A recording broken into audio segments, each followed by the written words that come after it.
कुछ लोग यहाँ पे पाकिस्तान से बातचीत की हिमायत करते हैं, बड़े सीनियर लोग। मुझे नहीं समझ आता उन्हें मिलता क्या है।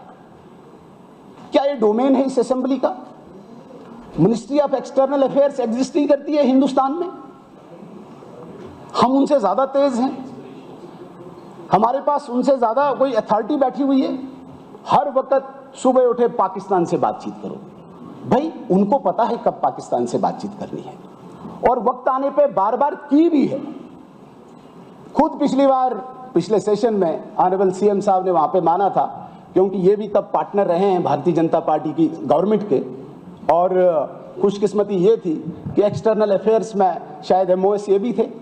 कम कोशिशें हुई क्या? अटल बिहारी वाजपेयी जी खुद गए, लेकिन मुझे उस दिन जवाब नहीं दे पाया। मैं आज ऑनरेबल सीएम साहब को विद ड्यू रिस्पेक्ट कहना चाहता हूं, थोड़ा सा डिफरेंशिएट कर रहे थे तब की बीजेपी और अब की बीजेपी।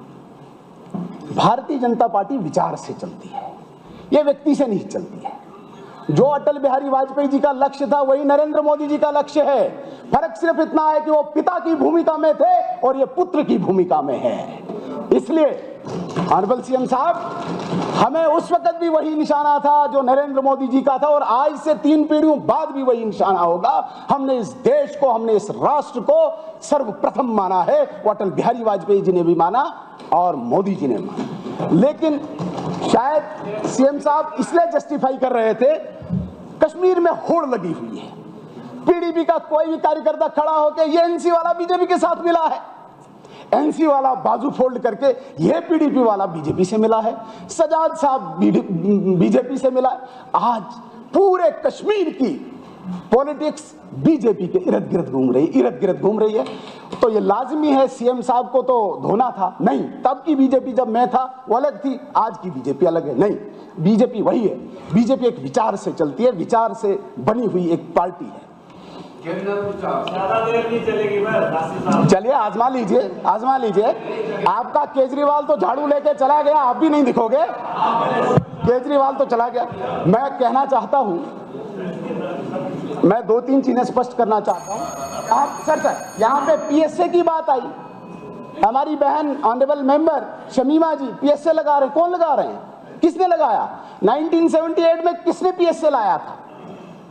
आप जरा सईद अली शाह गिलानी जो इस हाउस के मेंबर रहे हैं उसकी बुक पढ़ें, उसकी ऑटोबायोग्राफी पढ़ें। उसकी ऑटोबायोग्राफी जो गुल्लर किनारे उन्होंने लिखी है, उन्होंने कहा कि नहीं, शेख साहब ने उन्होंने अपनी ऑटोबायोग्राफी में, मैं रेफरेंस दे रहा हूं, उन्होंने उस बुक में, अरे बैठिए आप, उन्होंने ऑन रिकॉर्ड ये बात कही है कि जेल जाने से पहले या जो यहाँ पे नेशनल कॉन्फ्रेंस थी, उन्होंने यहाँ के लोगों को पूरा भड़काया, तैयार करने के बाद पूरा इंटरनेशनल एक माहौल बनाया। लेकिन जो ही बाद में कंप्रोमाइज हुआ, जो ही बाद में एग्रीमेंट हुआ, तो शेख साहब ने उन्हीं पे पीएसए लगाया।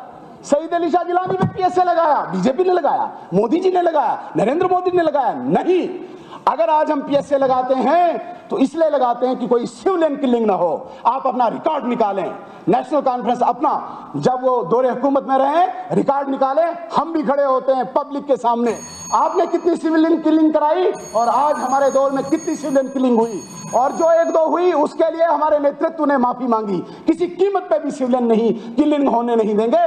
कश्मीर के एक शरीफ आम इंसान को हम कोई हताहत नहीं होने देंगे, ये हमारी गारंटी है। नरेंद्र मोदी, एक बात और मैं कहना चाहूंगा। No time. मैं एक बात इस पूरे हाउस को कहना चाहता हूं।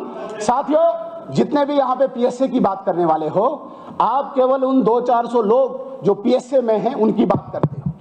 हम तो 70 लाख पॉपुलेशन की बात करते हैं। जो वो 400-500 लोग प्रॉब्लम करते हैं, उन 70 लाख लोगों को आम सामान्य जीवन जीने के लिए रोज पत्थरबाजी से, गोली से, हड़ताल से, कैलेंडर से, अलगाववाद से, अगर आप उन 300-400 लोगों को ठिकाने नहीं लगाओगे तो 70 लाख कश्मीर के लोगों को आप प्रोटेक्शन नहीं दे सकते हो। एक और बात मैं कहना चाहूंगा, महबूबा मुफ्ती साहिबा की सरकार थी, महबूबा मुफ्ती साहिबा, अरे बैठ जाओ नीचे, अपने भाई को देखो। मैं बताना चाहूंगा, महबूबा मुफ्ती साहिबा की सरकार थी जब 2016 की किलिंग शुरू हुई। हम उनकी सरकार के पार्ट थे।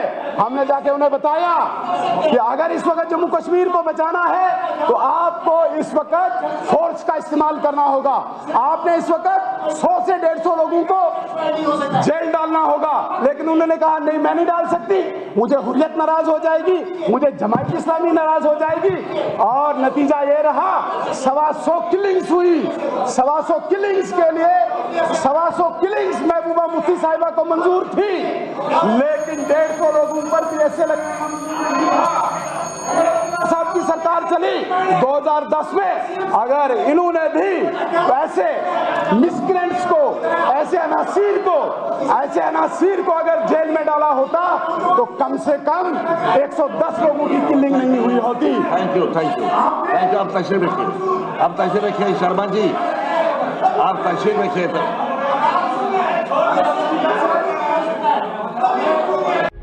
प्रभातखबर.com, विश्वास वही, रफ्तार नहीं।